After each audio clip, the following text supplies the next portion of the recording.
Ang higanteng si Bernardo Carpio. Ito ay isang sinaunang kwentong bayan mula sa Luzon tungkol sa isang higanteng may hindi kapani-paniwalang lakas.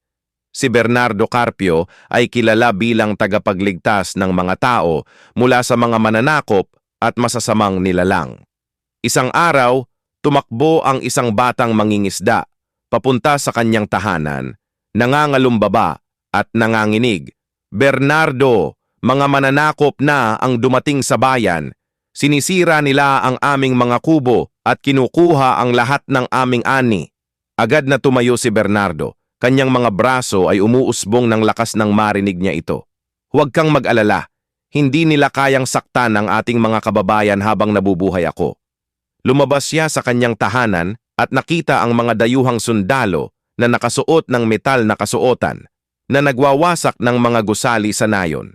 Ang kanilang pinuno ay nakatayo sa gitna, hawak ang isang matulis na espada.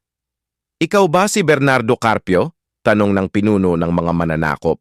"Sumuko ka na ngayon at papayagan naming mabuhay ka. Kung hindi, ubusin namin ang buong nayon." Sumagot si Bernardo ng may lakas ng loob. "Hindi ako susuko. Ang lupain na ito ay pag-aari ng ating mga ninuno at hindi ninyo ito maaaring sakupin ng walang laban. Kung gusto ninyong makipaglaban, harapin ninyo ako lamang. Huwag ninyong saktan ang mga inosenteng tao." Gamit ang kanyang lakas, kinuha ni Bernardo ang isang malaking bato na kasing laki ng isang kubo at inilayo ito sa mga tao. Natakot ang mga sundalo at umatras. Hindi kayang talunin si Bernardo ng patas, kaya't nag-isip sila ng isang mapanlinlang na paraan. Isang araw pagkatapos, habang naglalakbay si Bernardo sa kagubatan, narinig niya ang isang tinig na nangangailangan ng tulong. "Tulong! Tulong! Nakatali ako sa isang puno at hindi ako makalabas."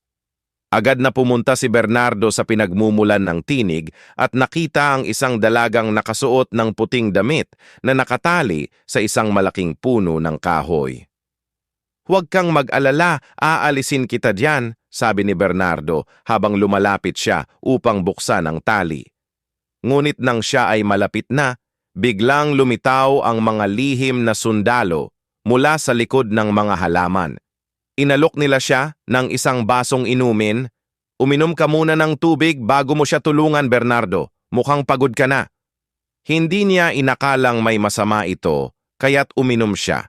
Ilang segundo lamang pagkatapos, biglang nawalan siya ng lakas at napahiga sa lupa.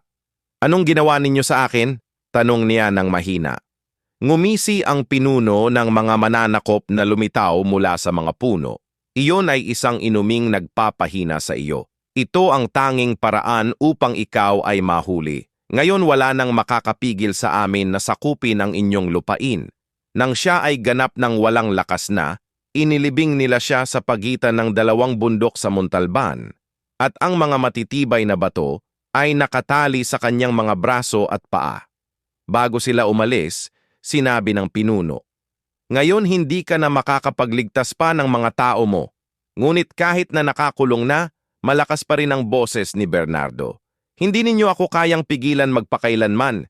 Kahit na nakaipit ako dito, patuloy pa rin akong magtatanod sa aking mga kababayan.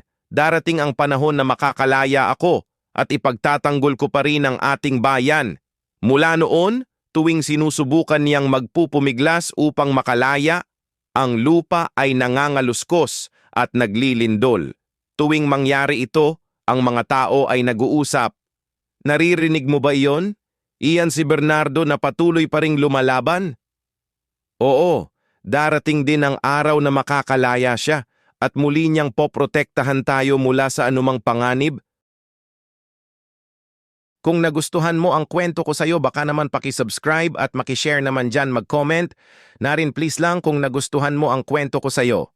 Maraming salamat, kaibigan.